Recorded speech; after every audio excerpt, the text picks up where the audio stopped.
Queen Elizabeth II is said to have felt betrayed by former Prime Minister Tony Blair when he published sensitive details of private conversations he had with her in a cheap and cheerful volume of memoirs, unearthed reports reveal.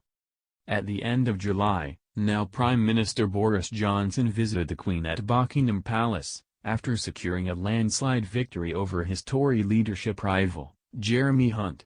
The monarch invited him to form a government, making him her 14th Prime Minister. The Queen, now 94, is the longest-reigning British monarch and, since ascending the throne aged 25 on February 6, 1952, has seen many leaders come and go. Her Majesty is not allowed to share her political views and never speaks about her relationships with political leaders, but there have been several interesting reports over the years. The royal family's official website says the monarch always has a special relationship with whoever is leading her government. However, according to a 2010 The Telegraph report, some relationships have been stronger than others. 15 years ago, Mr. Blair published in his autobiography A Journey some of the private conversations he had held with the Queen, sparking a furious reaction from Her Majesty. Senior courtiers told the Telegraph's Mandrake that there was a profound sense of disappointment in him at Buckingham Palace for betraying Her Majesty's trust by revealing sensitive details of private conversations he had with her. One courtier told the publication, "Her Majesty has to be able to talk to her chief minister in confidence, without any sense of trepidation that her words might someday be retailed in a cheap and cheerful volume of memoirs. No prime minister before has ever done this and we can only hope that it will never happen again."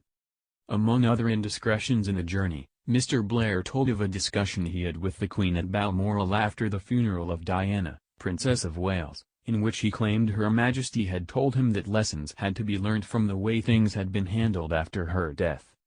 He claimed that at their first meeting, the Queen had told him, "You are my 10th Prime Minister. The first was Winston. That was before you were born." In a remarkable example of lèse-majesté, Mr. Blair wrote, too, of how the Queen occasionally exhibited hauteur towards him. Kenneth Rouse, the constitutional historian with close links to the palace, was not surprised by the degree of concern.